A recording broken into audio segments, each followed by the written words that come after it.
India ने finally अपना climate related target को अनाउंस किया है। और क्या आपको पता है इंडिया का कौन कौन सा यूनिवर्सिटी वर्ल्ड के टॉप रैंक यूनिवर्सिटी के रैंकिंग में आती है? चलिए जानते हैं। Welcome to daily update. इस क्लास में हम द हिंदू और इंडियन एक्सप्रेस के exam related important current affairs को कवर करते हैं। आज है 26 मार्च और आज हमारी क्लास में टोटल में 8 न्यूज है। चलिए शुरू करते हैं हमारा आज का पहला न्यूज से। आज का पहला न्यूज है वर्ल्ड यूनिवर्सिटी रैंकिंग को लेकर। वर्ल्ड यूनिवर्सिटी रैंकिंग निकाला जाता है क्यूएस मतलब क्वैकरेली साइमंड के द्वारा। इस रैंकिंग को पब्लिश किया जाता है 6 फैक्टर पे। 1 academic reputation, 2 employer reputation, 3 faculty student ratio, 4 research citizen, 5 international faculty ratio, 6 international student ratio. इन 6 कैटेगरी बेसिस पे यह रैंकिंग निकाला जाता है। 2026 में रैंकिंग में 100 कंट्रीज के 1900 इंस्टीट्यूशन को कवर किया गया है, जिसमें इंडिया का 3 यूनिवर्सिटी या फिर 3 इंस्टीट्यूशन टॉप 25 रैंकिंग के लिस्ट में इंक्लूड हुआ है। नीचे चार्ट दिया हुआ है, चार्ट से देख लेते हैं कौन कौन सा यूनिवर्सिटी टॉप 25 के रैंकिंग में आया है। First Indian school of mines Dhanbad, इसने इंजीनियरिंग मिनरल्स और माइनिंग में 21 रैंक पे आया है। लास्ट ईयर इसका रैंक था 20। उसके बाद IIM अहमदाबाद, इसने बिजनेस एंड मैनेजमेंट स्टडीज के सब्जेक्ट में 21 रैंक किया है। लास्ट ईयर इसका रैंक था 27। उसके बाद IIT Kharagpur engineering minerals and mining में 22nd रैंक। लास्ट ईयर इसका रैंक था 45। ये इंडिया के 3 इंस्टीट्यूट जो क्यूएस रैंकिंग के टॉप 25 के लिस्ट में इंक्लूड हुआ है। फोर्थ नंबर में इंडिया की तरफ से एक प्राइवेट इंस्टीट्यूशन है, Sabita institute of medical and technical sciences. ये डेंटिस्ट्री सब्जेक्ट में 25 रैंक किया है। उसके बाद JNU डेवलपमेंट स्टडीज में 26 रैंक किया है। इंजीनियरिंग एंड टेक्नोलॉजी कैटेगरी में इंडिया का 5 IITs वर्ल्ड के टॉप 100 के लिस्ट में आया है। इनमें से फर्स्ट 3 है IIT दिल्ली, जिसका रैंक 26 से बढ़कर 36 हो गया है। उसके बाद IIT कानपुर जो 72 था और इस साल 86 हो गया है। उसके बाद IIT बॉम्बे, इसका भी रैंक 28 से ड्रॉप होकर 42 हो गया है। नेक्स्ट कंप्यूटर साइंस सब्जेक्ट में इंडिया का 6 इंस्टीट्यूट टॉप 100 के लिस्ट में है। 1 IIT बॉम्बे, जिसका रैंक 44 है, लास्ट ईयर 76 था। उसके बाद IIT दिल्ली, जिसका रैंक 45 है, लास्ट ईयर 64 था। उसके बाद IIT कानपुर जो 65 रैंक है। IIT Kharagpur 67 rank, IIT Madras 79 rank. और नंबर 6 पे एक private institute Vellore institute of technology, जिसका रैंक 86 है। आर्ट्स और ह्यूमैनिटीज के सब्जेक्ट में इंडिया का एक भी यूनिवर्सिटी टॉप 100 के लिस्ट में नहीं है। आर्ट्स और ह्यूमैनिटीज में इंडिया का जो हाईएस्ट रैंकिंग यूनिवर्सिटी है वो है दिल्ली यूनिवर्सिटी, जिसका रैंक है 231। और उसके बाद JNU, जिसका रैंक है 260। सिमिलरली लाइफ साइंस और मेडिसिन में भी इंडिया का कोई भी इंस्टीट्यूशन टॉप 100 की लिस्ट में नहीं है। Best performing AIIMS Delhi 217। India का 2 प्राइवेट यूनिवर्सिटीज है जो टॉप परफॉर्मिंग यूनिवर्सिटीज में आता है। First Sabita institute of medical and technical sciences जो 25 नंबर पे है डेंटिस्ट्री के लिए।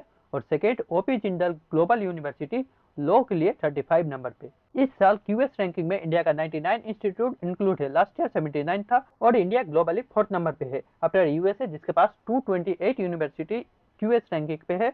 उसके बाद नेक्स्ट चाइना 158, उसके बाद UK 114। आगे बढ़ते हैं नेक्स्ट न्यूज पे। नेक्स्ट न्यूज इंडिया का क्लाइमेट टारगेट को लेकर है। इंडिया ने अभी अपना क्लाइमेट टारगेट 2035 को अनाउंस किया है। 3 टारगेट इंडिया के द्वारा अनाउंस किया गया है। First 47% reduction in emission intensity of GDP from 2005 baseline by 2035। मतलब 2005 में इंडिया का जो GDP था, उस GDP में जितना एमिशन किया जाता था, उस एमिशन का इंटेंसिटी को 2035 आते आते 47% से रिड्यूस किया जाएगा।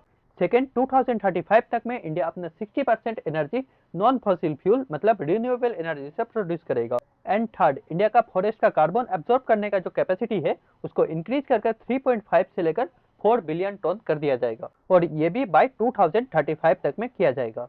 इंडिया का ये अनाउंसमेंट 2015 का पेरिस एग्रीमेंट के साथ इनलाइन करके किया गया है। इसी के साथ इंडिया का करंट कमिटमेंट भी देख लेते हैं। 2030 तक में इंडिया 45% कार्बन एमिशन रिडक्शन करने वाला है। लास्ट ईयर एक डाटा निकाला गया था जिसमें बताया जा रहा है 2020 तक में इंडिया 36% रिडक्शन कर चुका है 2005 का लेवल का।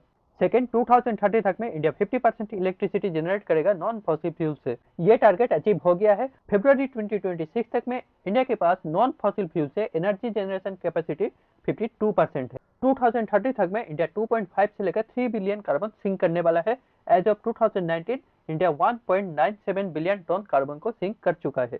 2005 में इंडिया का forest and tree cover 21% of its geographical area था, बट अभी 2021 तक में वो 24.6% हो गया है।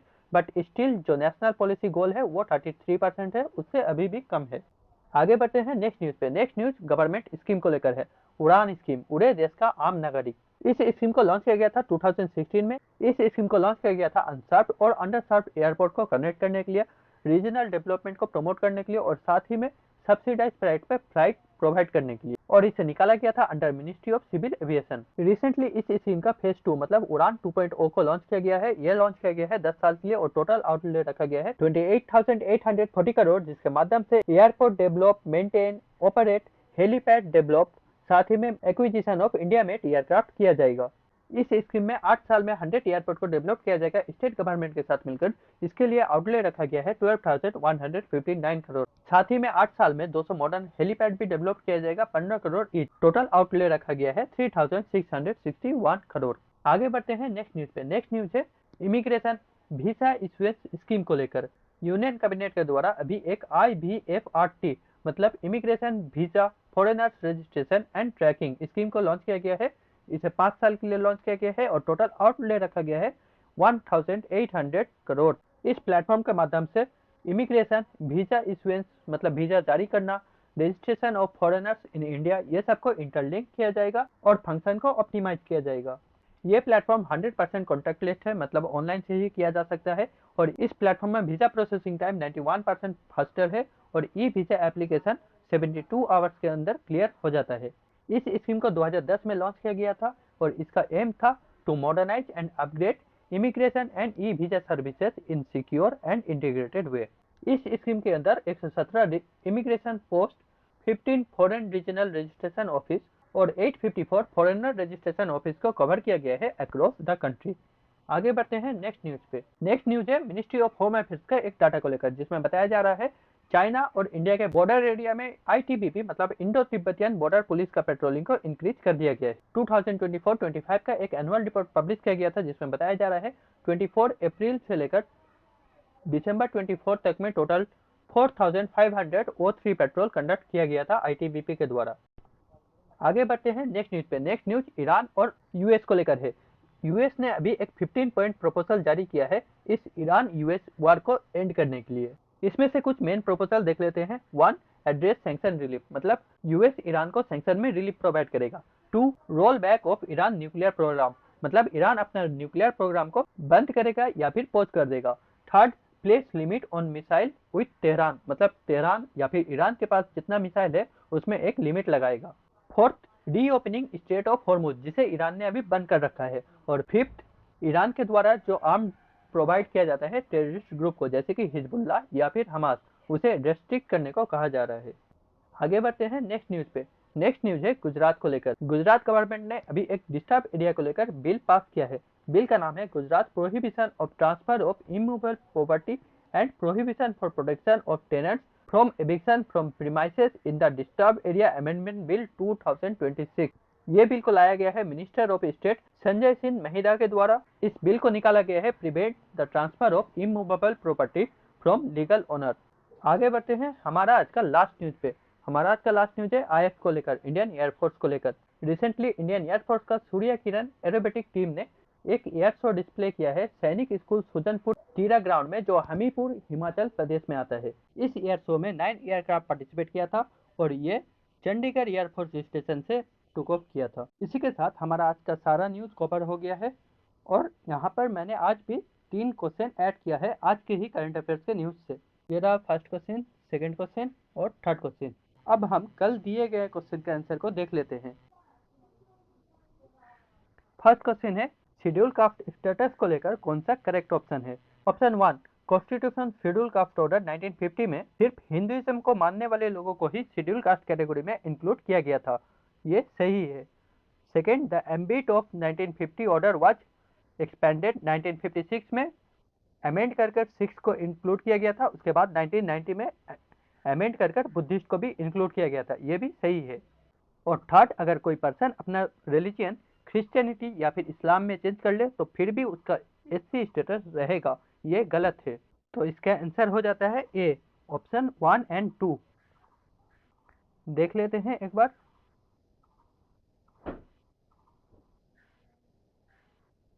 यहाँ पर दिया हुआ है फर्स्ट सिर्फ हिंदुइज्म को इंक्लूड किया हुआ था, उसके बाद 1956 में अमेंड करके सिक्स को इंक्लूड किया गया, 1990 में अमेंड करके बुद्धिज्म को इंक्लूड किया गया। और बताया जा रहा है अगर कोई रिलीजन को चेंज कर ले तो उसका एससी स्टेटस इमीडिएटली खत्म हो जाएगा। सेकेंड क्वेश्चन देखते हैं। सेकेंड क्वेश्चन, असम साइट को लेकर कौन सा सही है? असम इंडिया का फर्स्ट स्टेट बन चुका है जो अर्थ ऑब्जर्वेशन सैटेलाइट के लिए टेंडर निकाला है, ये सही है। सेकेंड ऑप्शन, ये मिशन को निकाला गया है ब्रह्मपुत्र का फ्लड प्रोन एरिया को सर्वे करने के लिए और बॉर्डर को सर्वे करने के लिए, ये भी सही है। ऑप्शन 3 में बताया गया है जियो स्टेशनरी ऑर्बिट में सैटेलाइट को भेजा जाएगा, नहीं, ये लो अर्थ ऑर्बिट में सैटेलाइट को भेजा जाएगा। तो इसका भी answer option B, 1 and 2 only. और लास्ट क्वेश्चन है, ट्रांसजेंडर अमेंडमेंट बिल को लेकर कौन सा सही है? इस बिल में सेल्फ डिटर्मिनेशन को हटा दिया गया है, ये वाला ऑप्शन हो जाएगा। यहाँ पर रहा असम का अर्थ ऑब्जर्वेशन सैटेलाइट, लो अर्थ ऑर्बिट में इसे लॉन्च किया जाएगा, सर्वे ऑफ स्टेट बॉर्डर और ब्रह्मपुत्र का फ्लड प्रोन एरिया को मॉनिटर किया जाएगा, और असम इंडिया का फर्स्ट स्टेट है जो ये टेंडर निकाला है। और नेक्स्ट, ट्रांसजेंडर बिल को लेकर यहाँ पर दिया हुआ है remove the provision of trans self determination of gender. इसी के साथ हमारा आज का क्लास यहीं पे खत्म होता है।